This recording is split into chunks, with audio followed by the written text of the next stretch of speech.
Karbala, voice of human justice. Speech of Hazrat Imam Hussain at Mina during Hajj of 58 Hijri. O community of the powerful, you are the ones who are blessed with knowledge, virtue and piety, and your fear has been put into the hearts of people. Noble learns nobility from you, and weak regards you respectable.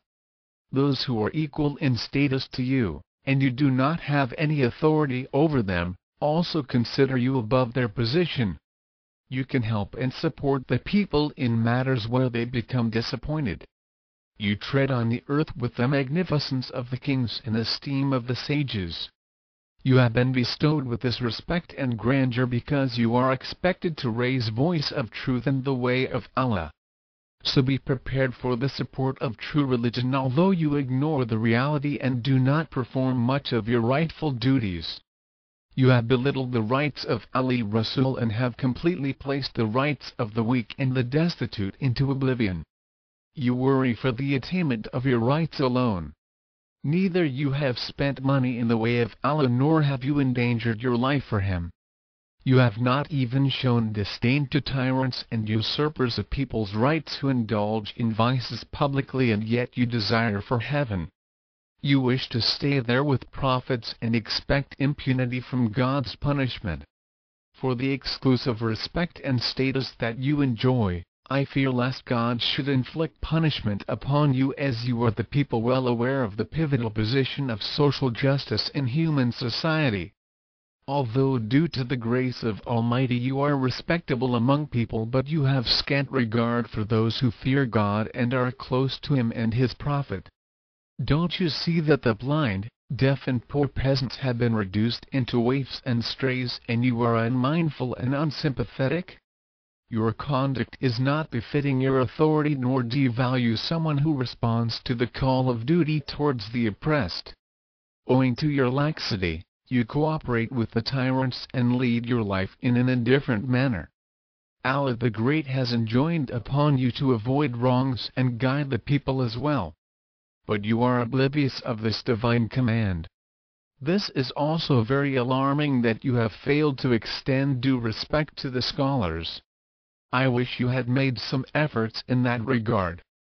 Only those are entitled to run the affairs of the state who have complete knowledge of divine injunctions can differentiate between right halal and wrong haram, and can provide justice to the community. The position you had in that regard have been taken back because you have forsaken the right path and created disputes in the Sunnah of the Prophet, which led to mutual differences, and one group made life miserable for the other. If you had shown forbearance upon miseries and borne the difficulties in the way of Allah with steadfastness and perseverance, then you could have been able to enforce justice in the society and transparency in the affairs of the state. But you have yourselves handed over the state of Allah to the oppressors, so that they may add their analogies and dubious interpretations to the divine laws and use them as means for satisfying their avaricious intents. You are happy on this temporary life and want escape from death. This insensitivity of yours has left the Muslim Ummah at the mercy of these tyrants.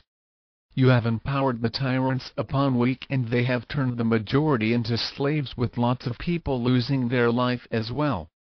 Why one should not express surprise, rather one should delve deep into this amazing ocean, that the earth is ruled by the fraudulent, atrocious and unjust tax-extracting rulers, who persecute the righteous people.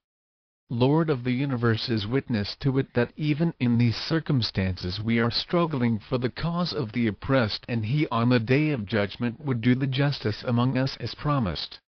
Continuing speech, he said, O Allah Almighty, you know that I did not utter anything for the acquisition of power or wealth.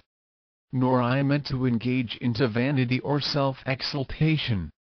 We only want to direct people towards your deen and make your settlements worth living for inhabitants, so that peace and tranquility prevail among depressed and helpless people, and all your injunctions are implemented.